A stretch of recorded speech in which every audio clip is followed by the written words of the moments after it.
Hello po mga kabayan, kamusta po kayo? Ang inyong lingkod po si Kamanong ay nagbabalik po muli at tayo po ay magsama-sama magkomentuhan dito po sa Tambayang mga kabayan. At sana po ay nasa maayos po kayong kalagayan. Mag-umpisa na po tayo. Komentuhan po natin ang Davao City. At ayon po sa pinag-uusapan po ngayon sa social media na ang Davao City raw po ay popondohan at tutulungan po ng Japan para po magkaroon ang Davao City ng tinatawag na waste to energy, mga kababayan. Yung basura na sinasabi po ng presidente ayon sa kanyang kapatid na bangag na energy ay manggagaling sa basura. Ngayon po ang Davao City po ay magkakaroon po nito sa tulong po ng mga Hapon. Ito po mga kababayan, ang Davao City Waste to Energy Plan. Ito po, basahin po natin. Yan po mga kababayan, Davao City Waste to Energy Plan. Davao City's plan to construct a 2.5 to 10 billion waste to energy. First LGU-led Japanese-assisted WTE facility.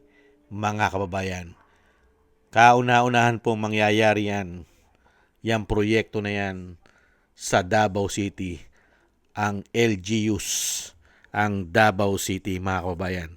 Dahil pinagkakatiwalaan po, pati po ng Banyaga, ay pinagkakatiwalaan po ang Davao City. Ganyan po ang sinasabing mga leader na matitino at may malasakit sa mga Pilipino, lalo-lalo po sa mga kababayan nila sa Davao. Kaya napakaswerte po ng Davao. Kaya nga po pilit na sinisira ang Davao City dahil po mayabong na mayabong.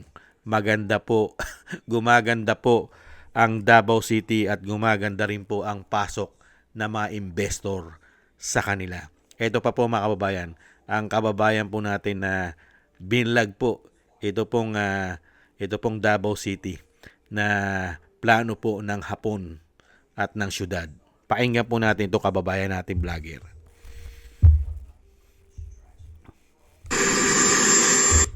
Good news, Talyanistang realista.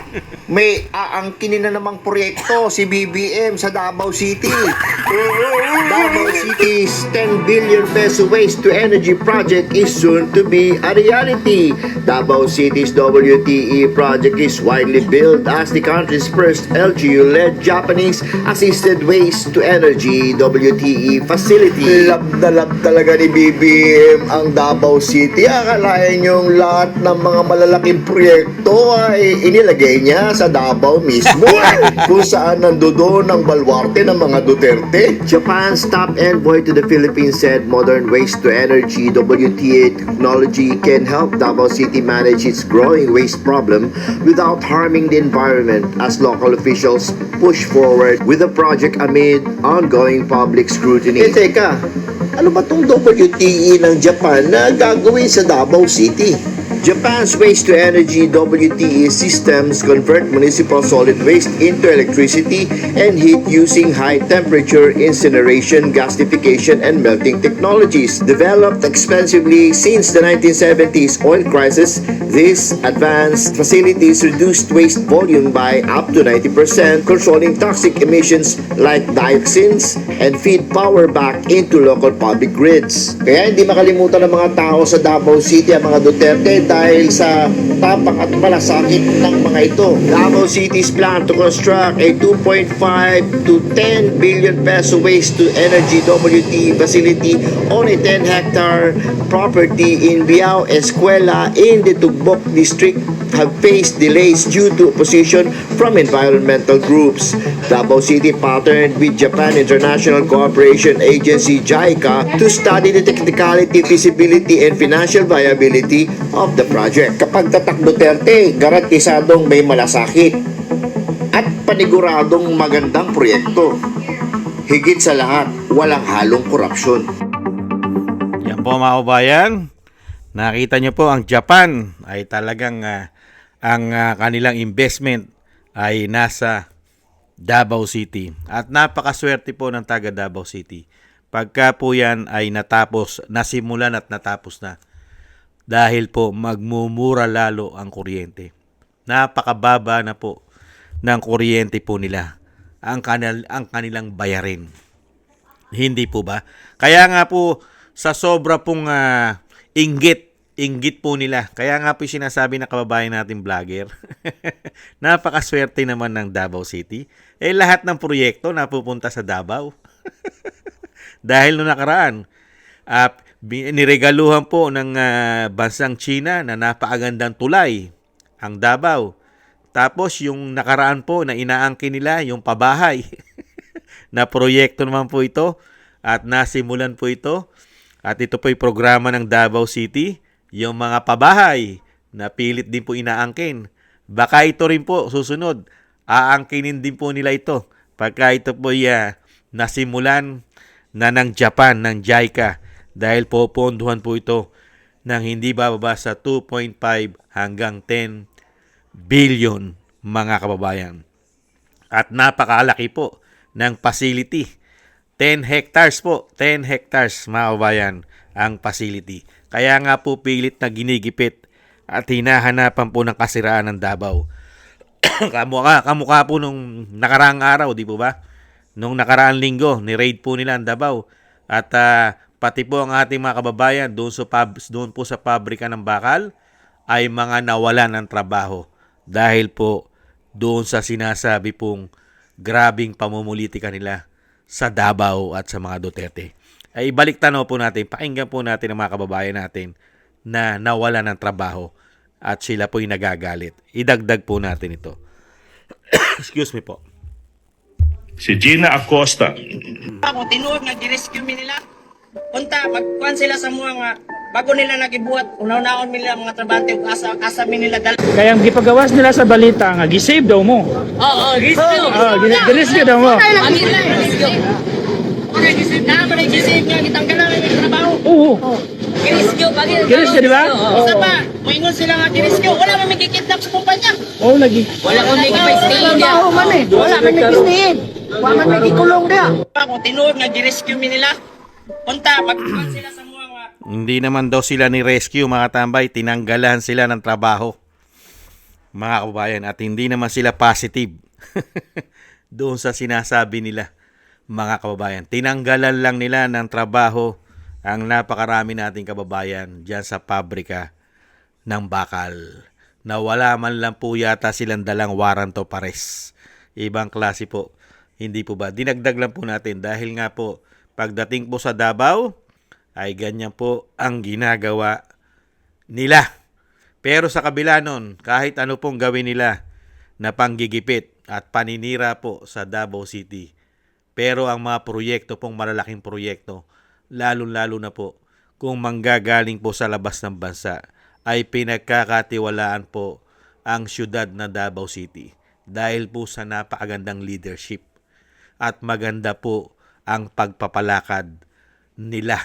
Dahil unang-una, ang Davao City po ay pangalawa po sa Southeast Asia na pinakamalinis. Pinakamalinis. Nangunguna po ang Singapore at pangalawa po ang Davao City. At ganun din po sa safety. Nangunguna rin po sila sa buong Pilipinas. Hindi po ba pagdating po sa safety ang Davao City. Kung hindi man nangunguna, kasama po sa top 5 o top 10. Hindi po ba? Baka sabihin po ng mga kababayan natin, hindi! Mas safe sa lugar namin! Walang Panama ang Davao! O di kasama sa top 10. Kung hindi kayo papayag sa top 1, ganun lang po yun. Hindi po ba? Pero dito po, napakaganda pong programa ito. Dahil yung pinaplano po ng tinatawag na presidente na bangag ng kanya ate, ay yan po, nakaplano na po at malapit na pong umpisahan ito pong gagawin nilang waste to energy plan project po ito ng Davao City LGUs at ng JICA ng Japan. Kaya nakaka-proud po mga kababayan. Si Kamanong po ay natutuwa sa proyekto po ng LGU ng Davao City at syempre po katuang po ang magpipinance na JICA mga kababayan. At ito po ay napakaganda at nakakatuwa lalong-lalo po pag ito po ay natapos at ito po ay gumagana na. Ang makikinabang po rito ay ating mga kababayan. Unang-una, yung basura mapapakinabangan. Hindi po ba? Tapos yung elektrisidad na mapoproduce ng basura, napakamura na. Murang-mura na po sa abot kaya na elektrisidad. Hindi po katulad sa Luzon. Ang elektrisidad po sa Luzon ay parang ginto. Lalong-lalo po ang Meralco. Parang ginto kung ibenta sa taong bayan ang kanilang elektrisidad. Hindi po ba? Mga walang awa. Walang awa sa taong bayan. Walang awa sa mga Pilipino. Ang mga may-ari, ang mga oligarkiya na may-ari ng kuryente, tubig, telepono sa ating bansa. Hindi po ba? Ganyan po katindi ang nangyayari sa ating bansa dahil pinaghaharian po tayo ng mga sakim at sugapa sa pera. Hindi po ba? Kaya mabuhay po ang Davao City, mabuhay po ang mga Duterte. Dahil nga po pag sinabing tatak Duterte, serbisyo na maganda at hindi po ninanakaw at nilalagay sa maleta. Hindi po ba? Mabuhay po kayo. Mabuhay po ang Davao City. Maraming salamat po mga kabayan sa nagusto po ng ating Tambayang Makabayan sa YouTube at TikTok. Ganon din po sa inyo mga nagko-comment, like, share, and subscribe at patuloy po nagsusubscribe. Shoutout po sa inyo lahat. At thank you rin po sa mga nagbibigay po ng tulong at biyaya. Shoutout po kay Eric Hercio from Canada. Kay Baby Roman, Ate Isa from Cagayan Valley, kay Annie Jo, kay Tatay Nick from Toronto, Canada, kay Jesus Valdepena, Rolando Guerrero, Felipe Shapno from Texas, USA, Mila Yi, Ma'am LB Shermani from North Miami, Florida, USA, kay Mika Ligaspi, Frank Zamora from California, USA, Romulo de Vinagracia from Bacolod City. Maraming salamat po sa inyo lahat. Shoutout po. Ingat-ingat po kayo sa inyo po mga paggawa. At muli po mga kabayan, kailangan po natin magtiis. Tiis-tiis lang po at samahan po natin ng maraming dasal at panalangin na tayo po'y maingatan. At God bless po sa inyo lahat. Paalam, ingat po kayo. Bye-bye.